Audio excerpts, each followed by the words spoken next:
E a Klabin é um negócio que ela está de graça, na minha opinião, né? Ela custa R$4 a ação preferencial, está dado, na minha opinião. Recentemente eu digo questão de um ano e pouco, o mercado vinha assim com bom ingresso de recursos.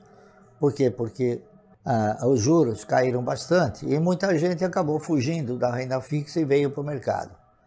E muitas empresas aproveitaram para abrir o capital. Eu não tenho o hábito de comprar ações de empresas que abrem o capital, porque nenhuma delas te oferece uma boa oportunidade de compra em termos da minha postura, da minha visão.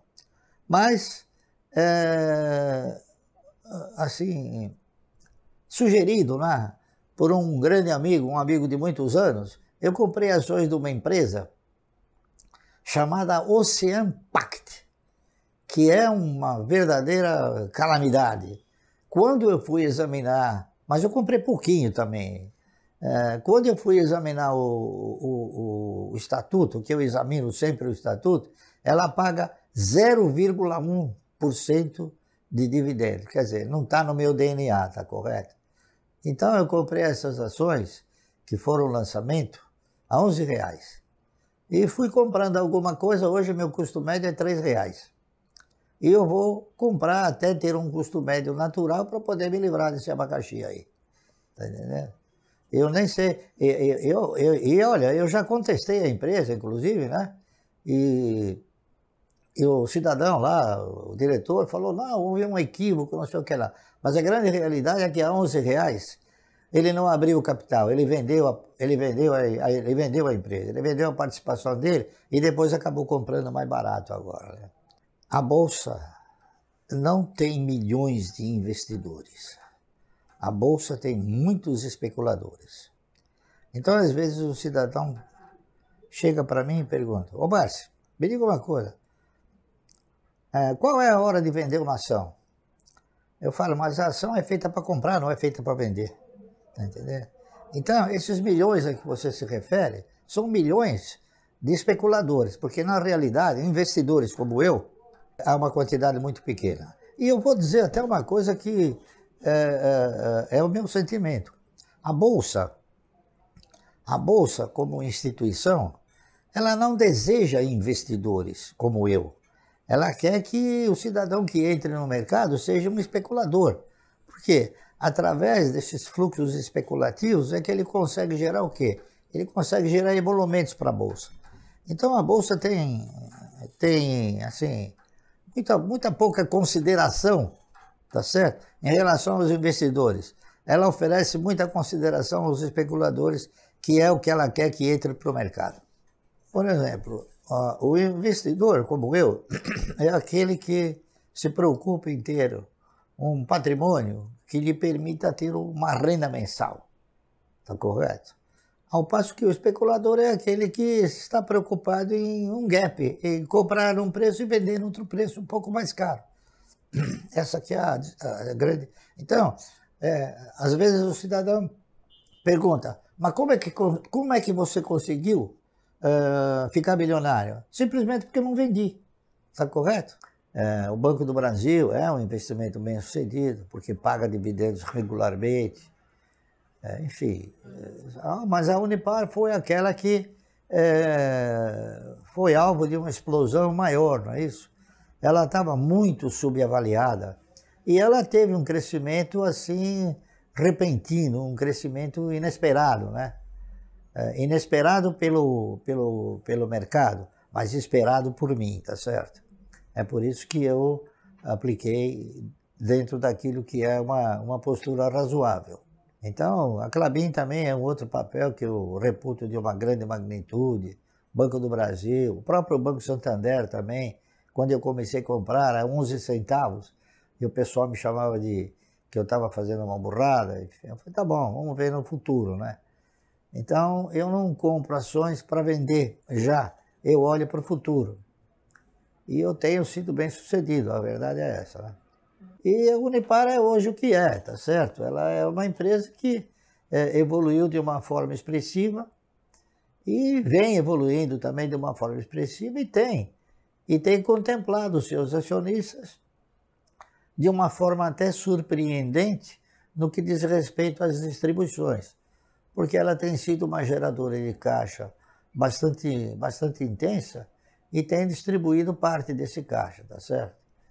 Então, não tem nada de misterioso, nem de secreto, nem de nada que não pudesse ser analisado. Eu analisei, interpretei que o controlador e o administrador tinha competência de levar adiante esse projeto, levou adiante, foi feliz. A visita física, ela te proporciona um impacto muito mais assim, imponente e objetivo, né, daquilo que você está vendo. Porque você está vendo fisicamente o patrimônio da empresa. Eu visitei a Klabin também. Você também visitou a Klabin? E a Klabin é um negócio que ela está de graça, na minha opinião, né? Ela custa R$4 a ação preferencial. Está dado, na minha opinião, tá entendendo? É isso aí. Tem muitas coisas que às vezes a gente não pode fazer, por exemplo, em virtude de postura, assim, de posição na empresa, às vezes a gente fica impedido de comprar, não é isso?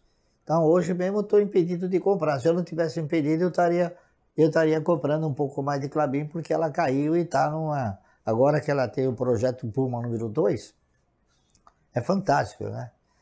E todos podem visitar o projeto Puma número 2 pela internet. Está à disposição de todos. Só que ninguém se interessa por isso, né?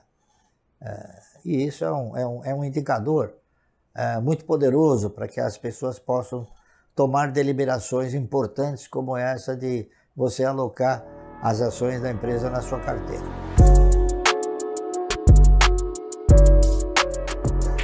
Eu tenho alguns imóveis, não é isso? Mas esses imóveis eu comprei antes de 1994, quando ainda você tinha clientes para você alugar os imóveis, né? Mas a minha postura é em ações, tá certo? Agora é lógico, quando você recebe um volume de dividendos e as ações não estão com os preços disponíveis para você comprar, você não vai pôr embaixo do colchão, é claro, né? Então você tem que colocar numa aplicação de resgate automático, que é para você ter a segurança, não é isso? Então eu tenho algumas aplicações de resgate automático, mas com o objetivo primordial de quando os preços se oferecem como oportunidade, comprar. Eu acho que quando você vem para o mercado, você tem que vir observando um foco. Qual é o foco? O foco é você investir. Eu acho que a grande maioria das pessoas não absorve esse foco. As pessoas vêm no mercado e interpretam o mercado que é uma estrutura de sobe e desce. Então você tem que comprar quando ela desceu e vender quando ela subiu. E não é. Você tem que se posicionar de forma tal, eu volto a repetir, que você não assuma a postura de um acionista minoritário, que você assuma a postura de um pequeno dono, tá entendendo? E o pequeno dono, ele segue a trilha do dono, ele nunca vende, tá entendendo? A verdade é essa. Quer dizer, nunca vende não. Por exemplo, o dono da Ocean Pact vendeu a empresa. Então não é nunca, né? Existem aqueles que aproveitam até o mercado para poder vender as suas empresas, tá certo? Mas essas são empresas que a gente nunca deve comprar.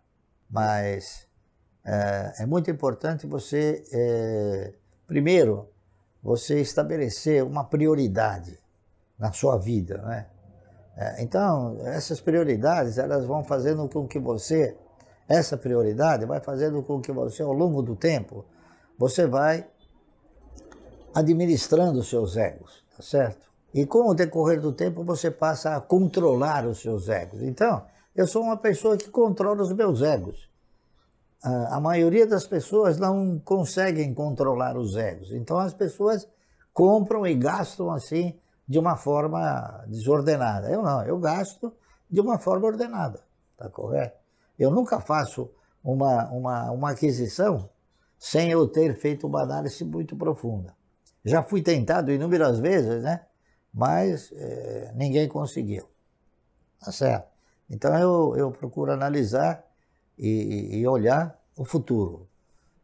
Eu não olho assim, eu olho para frente, né? Então, quando o cidadão tiver que comprar ações, tiver que entrar no mercado de valores, ele tem que analisar os projetos, ver a perenidade, ver a sustentabilidade do papel, a origem dos resultados, a potencialidade da empresa, né? o histórico de distribuições, enfim. Tem uma série de componentes que eu analiso e que são muito fáceis de serem detectados.